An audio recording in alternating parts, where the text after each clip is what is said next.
Madame, on vous apporte le micro.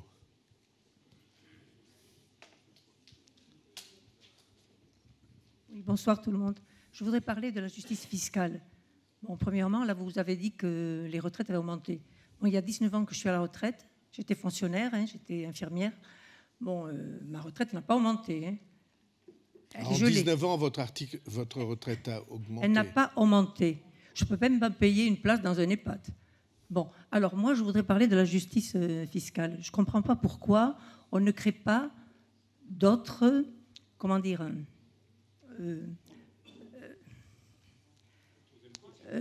j'arrive pas à trouver les mots. D'autres tranches, merci monsieur.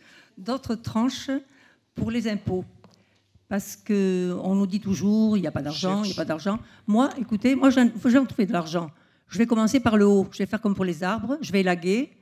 Bon, je trouve premièrement déjà les présidents de la République, pourquoi ont-ils une telle retraite à vie? Pourquoi ils ont une escorte? Pourquoi les ministres ont tous des secrétaires d'État qui gagnent des yeux? Et je ne sais pas.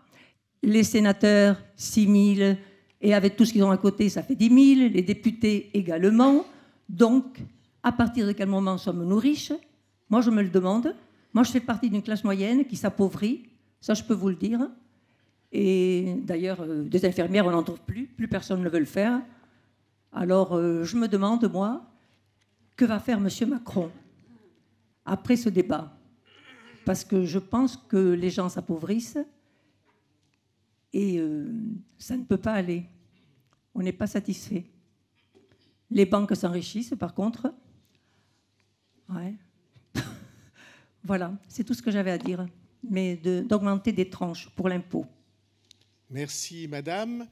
Une main masculine, on essaiera de vous répondre après. Le jeune garçon à barbe et lunettes. Merci. Alors, je vais aller dans le prolongement de madame à vous écouter. En fait, je comprends maintenant pourquoi ça ne marche pas. Enfin, du moins, j'en ai la confirmation. Pourquoi dans ce pays ça ne marche pas? C'est tout simplement parce que quand on vous dit qu'on s'appauvrit, vous ne croyez pas. Quand on vous dit que les retraités perdent de l'argent, monsieur Bayrou, c'est vrai. Les retraités perdent de l'argent. Non, non. Si. Monsieur, vous ne pouvez pas dire non. Une précision. Je n'ai jamais dit qu'il n'y avait pas de problème sur les retraites, mais j'ai dit qu'il n'était pas vrai, à mon avis, que la retraite n'a pas augmenté en 19 ans. C'est pas vrai. Moi, je vous le dis, j'ai une mère qui est retraitée depuis 10 ans, sa retraite a baissé en 10 ans. Voilà. Non. Voilà. Alors, sa retraite a baissé en euros constants. Essaie de voir et tu me dis. Mais en euros courants, c'est pas vrai. Mais ce qui compte, c'est ce qui sort de notre poche.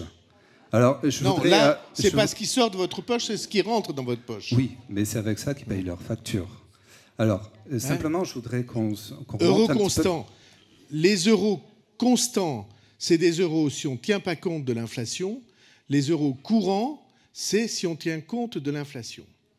Mais, par exemple, les salaires en France augmente plus vite que l'inflation, tous les ans. Oui, mais nous, ce qu'on regarde, c'est ce qu'il y a sur notre bulletin de paye ou sur notre bulletin de rétrocession. Je répète que sur votre bulletin de paye, ça augmente. Alors, vous pouvez dire le contraire, mais la vérité, c'est que tous les salaires de fonctionnaires, tous les salaires du privé augmentent plus vite que l'inflation. Alors, je ne dis pas que tous augmentent aussi vite, mais la moyenne, n'est-ce pas? Je pense que pour que le débat soit utile... Oui, alors, je sais pas, attendez, c'est mon temps. Non, on va vous remettre à 4 minutes. Pour que le débat soit utile, il faut que nous prenions l'habitude, si nous le pouvons, de distinguer les faits, le réel, des opinions. Alors, il y a des gens qui pensent que les faits sont des opinions. Ce n'est pas vrai. Je veux dire, la Banque de France, M. Cabarrou va nous le dire, elle calcule tous les ans les salaires par rapport à l'inflation, et quand elle dit que la masse salariale du pays augmente plus vite que l'inflation, c'est un fait. On peut discuter que pour telle ou telle catégorie, ça ne va pas comme ça. Encore une fois, quand ma mère est morte, elle gagnait 650 € de retraite par mois. Donc j'ai une petite idée de ces choses. Mais l'augmentation des salaires et des revenus plus vite que l'inflation, c'est un fait. C'est pas une opinion. Sur 19 ans en plus. 19 ans... non, le pouvoir d'achat n'a pas baissé, mais il y a des catégories pour qui il baisse. C'est ça la vérité. Voilà. Et il ne bouge pas également pour tout le monde. Voilà. Ça vient de 30 années en arrière, moi. Monsieur, je vous rends la parole. Merci. Avec vos 4 minutes. C'est gentil. Je voulais justement, à l'occasion de ce grand débat, remercier les Gilets jaunes parce que c'est grâce à eux qu'on peut s'exprimer. Et ensuite, remonter dans le temps au moment où on est passé à l'euro. Parce que je crois me souvenir, par exemple, puisque le mouvement des Gilets jaunes a commencé par la contestation des prix du carburant, qu'en 2001, le prix du gasoil, et ça fait peur aujourd'hui, coûtait 70-72 centimes. Aujourd'hui, il coûte le double. En 20 ans, ça a doublé. Pour le prix de la baguette de pain, me semble-t-il, elle était aux alentours des 2 francs, 3 francs. Aujourd'hui, elle est à 1,15 €. Ça fait l'équivalent de 6 francs 50, 7 francs. Et je ne suis pas certain qu'aujourd'hui, nos salaires aient suivi la même augmentation des prix. Aujourd'hui, tout a augmenté. Et le sentiment que l'on a, c'est quand même une réalité, c'est-à-dire qu'avec nos salaires qui n'ont pas augmenté, puisque eux, quand on gagnait 10 000 francs, ça a été transformé en 1 500 €, puis ça a évolué très lentement. Aujourd'hui, on doit payer des prix à la consommation qui ont été multipliés par 2 ou par 3, alors que nos salaires n'ont pas bougé. Il est là le problème, c'est qu'on a la TVA qui a augmenté de 2 points, de 3 points, elle a fait un peu le yo-yo. On nous a expliqué que baisser la TVA d'un demi-point, ça allait ruiner le pays, mais l'augmenter de 3 points, on ne nous a pas dit que ça faisait des recettes d'argent colossales pour l'État. Ah, pourtant. Pourtant, je suis d'accord avec vous, mais me semble-t-il, quand j'étais plus jeune, la TVA était à 17,6 ou 18,6. Elle est passée à 26, elle est descendue à 19,6, on l'a remontée à 20.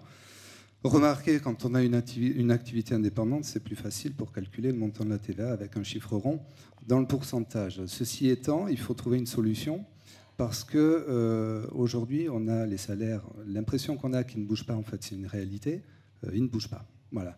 Et les prix à la consommation, ils augmentent. Et je voudrais faire remarquer quand même que l'exemple le plus précis que l'on peut avoir, c'est les prix des carburants. À la pompe, pendant le mouvement des Gilets jaunes, le prix des carburants a un petit peu fondu. Je pense que ça a baissé d'à peu près 10 centimes. Et en très peu de temps, en 2-3 jours, ça a remonté de 10 centimes. Je voudrais quand même qu'on m'explique pourquoi, il y a quelques années, on nous disait, en 2001, par exemple, le gasoil coûtait 72 centimes le litre, et on avait un baril à 70 $, et on nous expliquait que le prix du carburant était indexé sur le prix du baril. Aujourd'hui, on a un baril qui coûte beaucoup moins cher, puisqu'il est aux alentours de 60 $. On a un prix de carburant qui coûte 2 fois plus cher.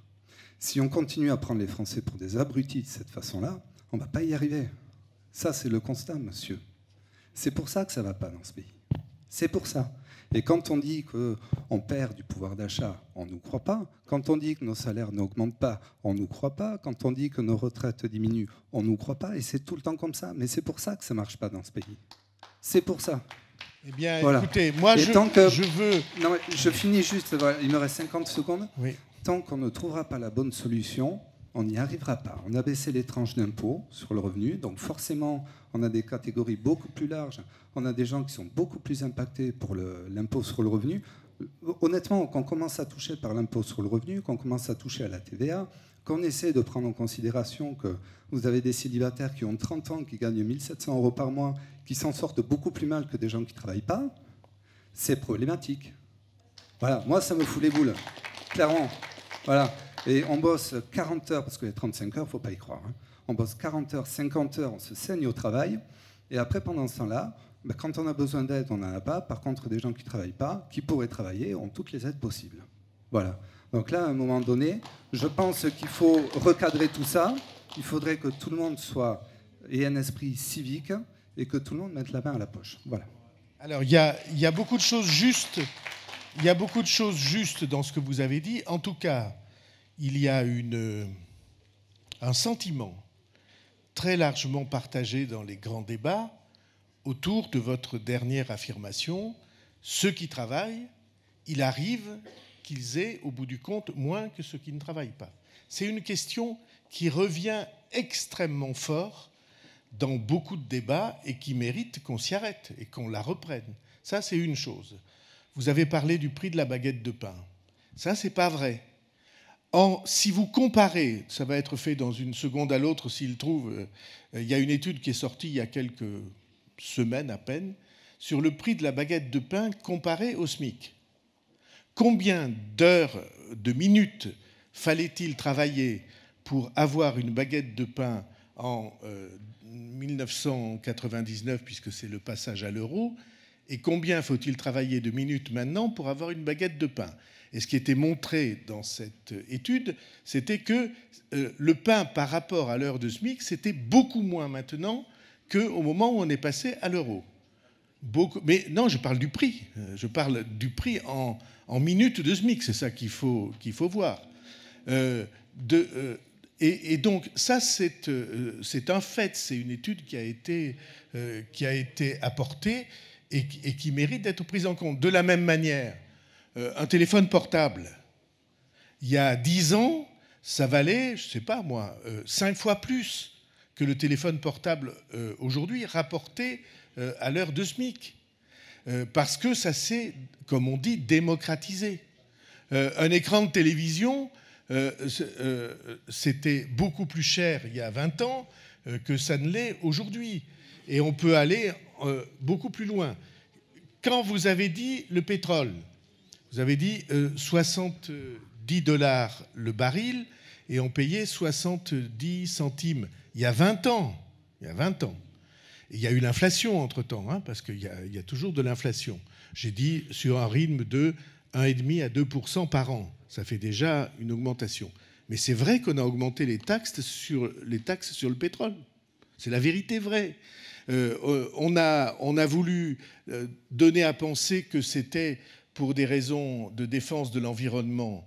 Mais la vérité, c'est que, évidemment, l'État a vu une facilité pour se financer dans le fait qu'on allait pouvoir mettre des taxes sur le prix. Et puis un jour, on est arrivé à un trop-plein.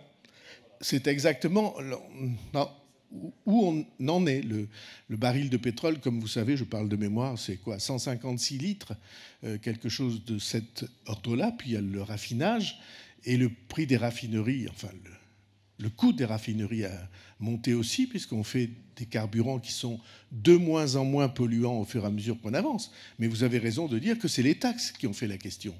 Mais si vous voulez qu'on mette au centre du débat la question de ce que rapporte le travail à ceux qui travaillent par rapport à ce que rapporte éventuellement le non-travail, alors c'est une question qui est tout à fait légitime.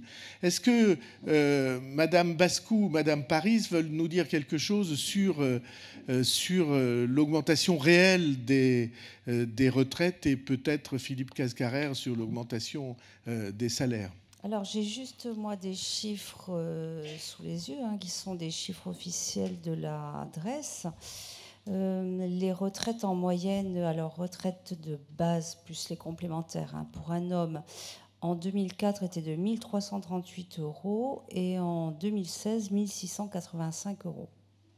Donc ce que l'on disait tout à l'heure, c'est sûr, c'est que les retraites ont augmenté. Alors c'est une moyenne, monsieur. Les retraites ont augmenté. Après, maintenant que le pouvoir d'achat n'augmente pas, ça c'est une autre chose. Mais les retraites ont augmenté. Oui. Je vous donne la réponse précise pour la baguette. Si on compare le prix de la baguette par rapport au SMIC, même si c'est une faute de français, elle n'est pas de moi, elle est du texte sur Internet, on arrive à un résultat encore plus significatif. Le SMIC horaire était de 2,13 €. C'était l'équivalent de 13,97 francs. Au 1er juillet 1980, selon l'INSEE, il est aujourd'hui de à peu près 10 €. En prenant en compte les charges sociales, le prix d'une baguette exprimé en temps de travail offre ainsi une comparaison intéressante. On est passé de 8 minutes et 28 secondes en 1980 à 6 minutes et 53 secondes aujourd'hui. Donc avec 1 heure de SMIC, vous achetez presque 50% de plus de baguettes que ça n'était à l'époque. Hein, le prix, non mais le prix en lui-même, vous avez dit que vous étiez artisan, libéral, qu'est-ce que vous êtes avocat. Eh bien, l'avocat, il augmente ses consultations tous les ans, notamment quand il est commis d'office, vous exigez à juste titre que le prix de la commission d'office augmente autant que le prix de l'inflation.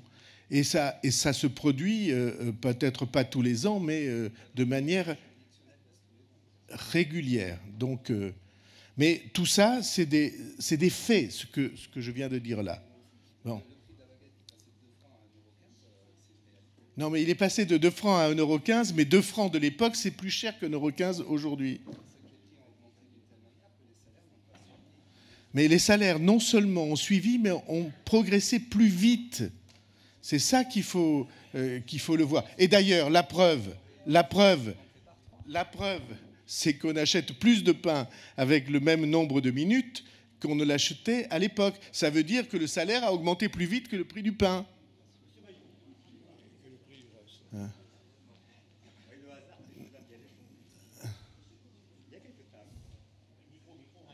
Non, je vais dire une une voix féminine. Après, je vous donne la parole. Non, mais moi, j'essaie d'équilibrer entre hommes et femmes, mais si vous voulez pas.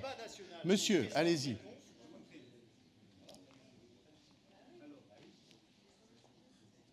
Vous régulez quand ça vous plaît et moins quand ça vous plaît pas. L'Express, le numéro de l'Express. Oui. 22 au 28 août 2018. Un gros plan. Pourquoi Macron doit changer? L'onde de choc Benalla, une rentrée sous tension. La mise en garde de Valérie Pécresse. Et voyez ce que monsieur disait là. Voilà ce que monsieur disait. Vous pouvez lire.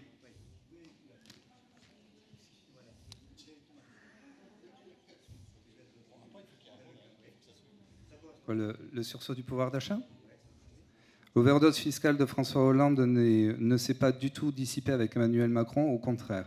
Il a augmenté la CSG, les taxes sur le gasoil. Les classes moyennes qui attendaient une libération des énergies se retrouvent avec un matraquage fiscal aggravé. C'est ça. Hein. Avec le prélèvement à la source, les Français vont s'apercevoir de tout ce qu'ils paient en impôts. Je pense que cela va provoquer une rébellion du pouvoir d'achat à libre. Voilà. Nous travaillons sur la possibilité de rendre plus désirables les réformes. Oui, c'est complètement ça. Voilà. Bon.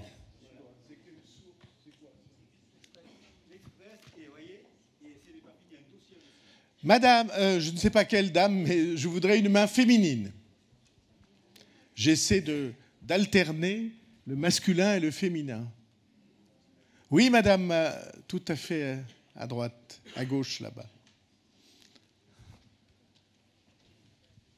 J'avais interrogé Fabienne Bascou aussi. Vous avez des éléments de réponse à des choses? Alors, il va répondre. Voilà. À la question posée par la dame à la CSG. Allez-y. Vous avez la parole.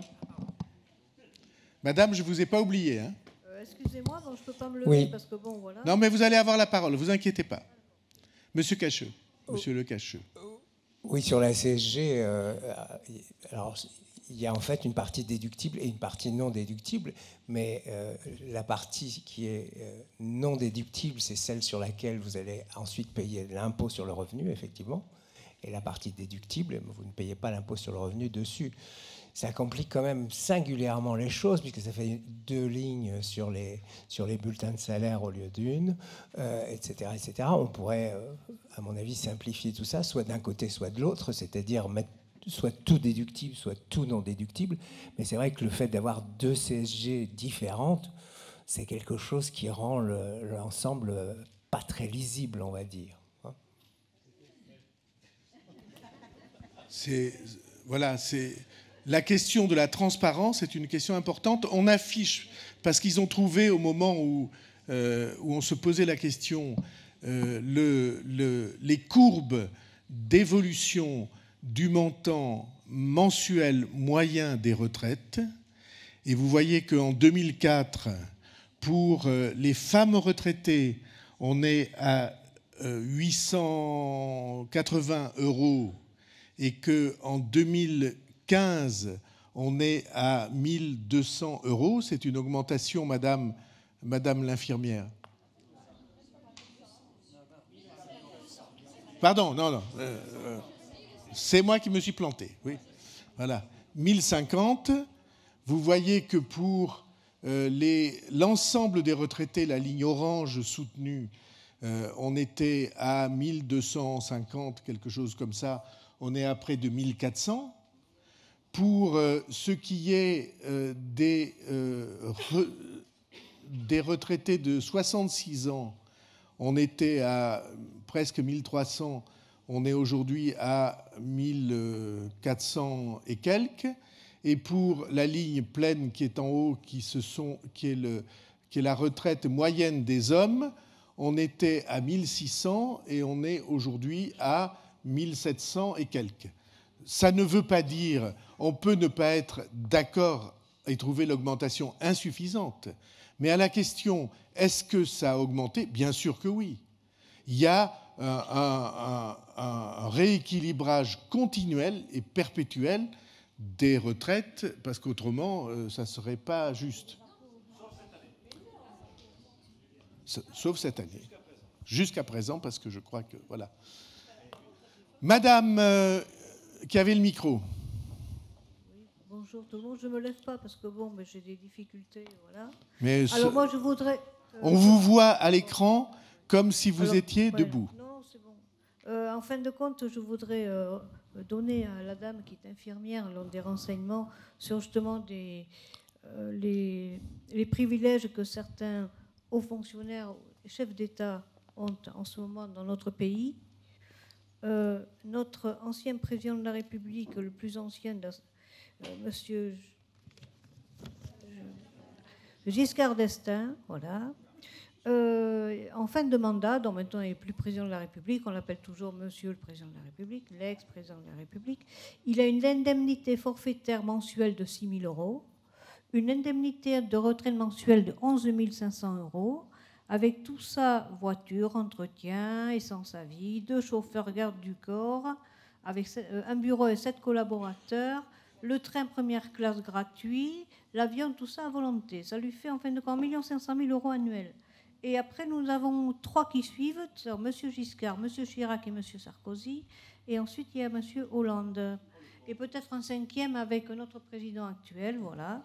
Alors, ce qu'il y a, c'est que ce que je voudrais dire, c'est que tous ces privilèges-là, pourquoi est-ce qu'on ne les abolit pas? Pendant la Révolution française de 1789, il y a eu la nuit du 4 août. Donc, il faudrait remettre à plat tous ces privilèges qui existent. Et justement, il y a des nuits du 4 août qui se perdent.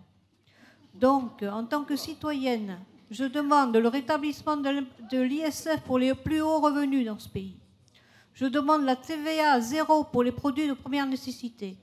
Je demande la TVA 30% et plus pour les produits de luxe, que ce que les riches peuvent se payer devant d'autres personnes qui ne peuvent même pas se loger, qui sont obligés, quand ils travaillent, quand ils ne travaillent pas, de dormir dans leur voiture parce que les loyers sont trop élevés. Et je demande également un contrôle sur le taux de loyer. Quand un étudiant ou quelqu'un qui commence à travailler ou un chômeur veut louer quelque chose, on lui demande souvent 3 fois le prix du loyer. Et moi, je trouve ça inadmissible. En fin de compte, on devrait juste demander un loyer équitable et justement que l'État justement punisse tous ces bailleurs de produits, de logements insalubres, comment ils appellent ça, de marchands de sommeil, voilà, excusez-moi, j'avais plus le terme. Je demande qu'ils soient pénalisés. Et ça, c'est aussi une justice sociale, parce que quand on travaille ou quand on est chômeur, nous sommes tous des êtres humains. Et ce que je dénonce à l'heure actuelle aussi, c'est la chasse aux chômeurs. Parce qu'il y a des chômeurs que je connais qui voudraient travailler, qui voudraient participer à la vie de ce pays, qui voudraient payer justement des impôts pour justement participer, pour qu'ils puissent avoir une façon de vivre décente. C'est tout ce que je demande.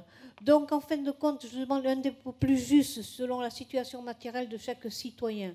Je demande le maintien de l'exit tax pour toutes ces entreprises qui foutent le camp et qui prennent rien, qui sont domiciliées ici, mais qui ne payent pas d'impôts parce qu'ils sont fiscalisés ailleurs. Je demande que le 440, l'arrêt d'exonération de cotisations sociales, de versements exorbitants de dividendes aux actionnaires, la suppression du CICE, c'est le crédit d'impôt compétitivité emploi, sans contrepartie. Je demande ça au nom de tous les citoyens. Voilà ce que j'ai à dire.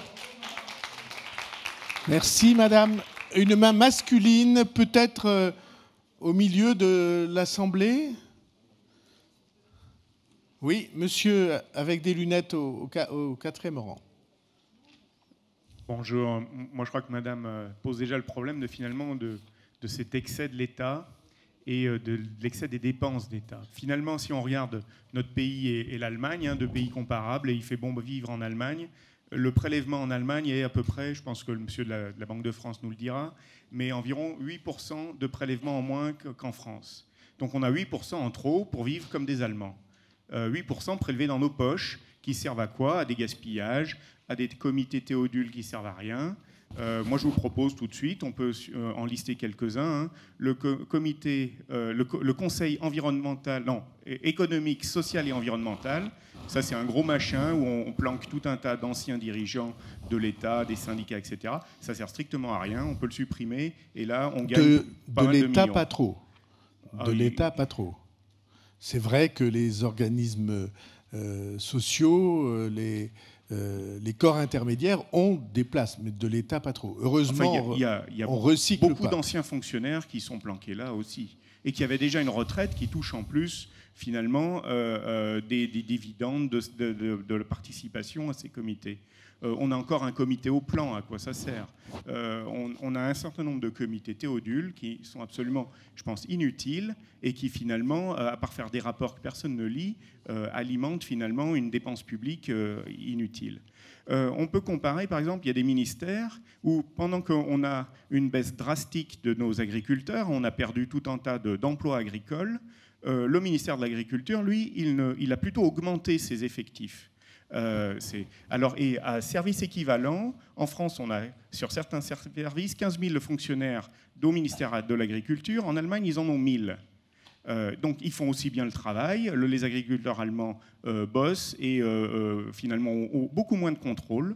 Parce que finalement, beaucoup de fonctionnaires, c'est beaucoup de contrôle, des contrôleurs très tatillons qui viennent emmerder, disons les mots comme ils sont, ces agriculteurs. Et on a un excès de contrôle administratif à cause on pourrait avoir une société de la confiance où finalement on considère que les citoyens font bien et ne sont pas tout le temps en train de gruger. Et on n'a pas besoin forcément d'un excès de contrôleurs qu'on paye finalement pour finalement pas rapporter grand-chose.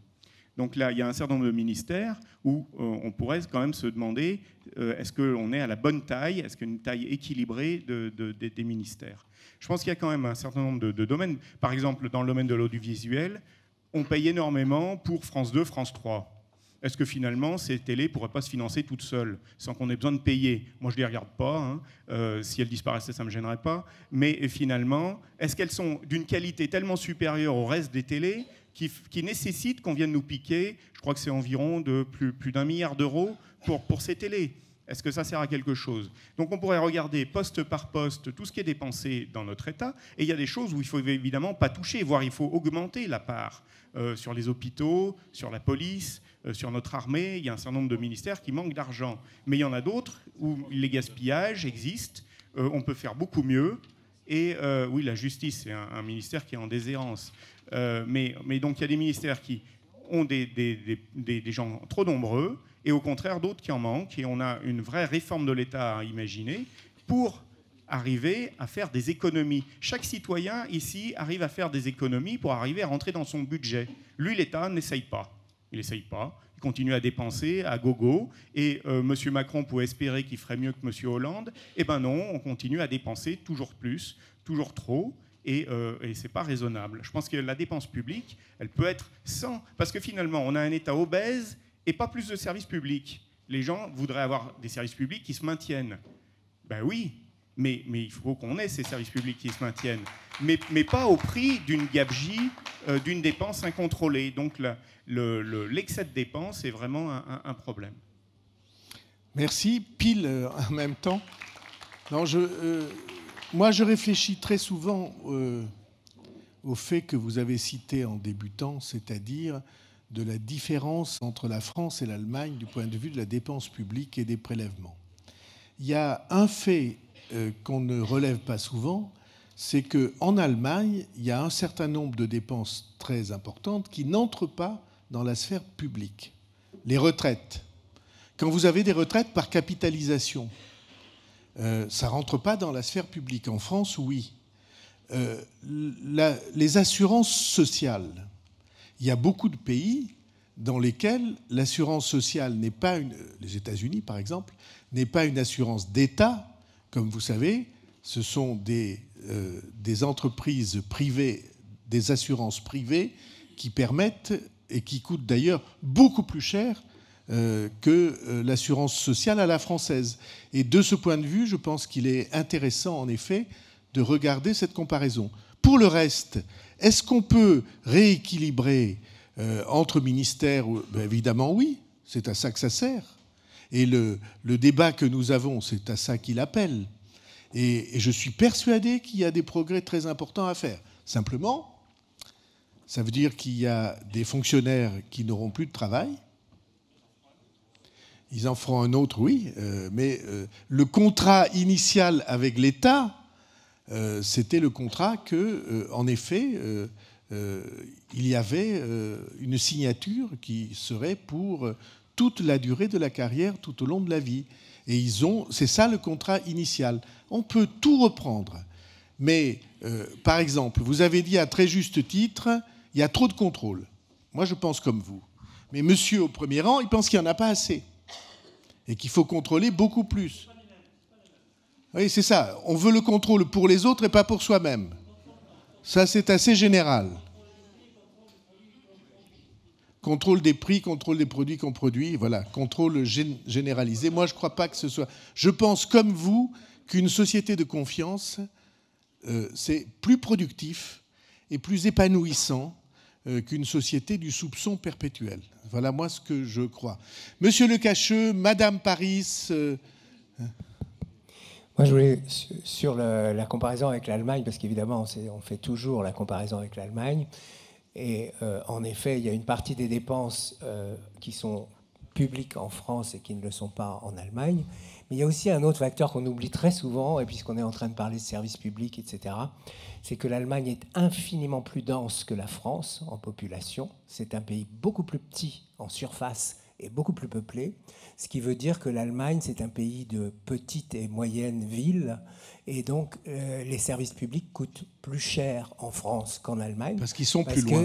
Voilà, il y a la question simplement de la ruralité qui fait qu'en France, les distances sont plus grandes, les villes sont plus petites, etc. etc. Et donc pour maintenir des services de police, des écoles, etc., dans les zones rurales, ça coûte plus cher en France, par habitant, tout simplement, qu'en Allemagne. Donc cet élément-là qu'on oublie très souvent, hein, l'Allemagne c'est 82 millions d'habitants, la France c'est 67, et la France est de très très loin le pays le plus étendu de l'Union européenne, presque un tiers de plus que l'Allemagne. Hein.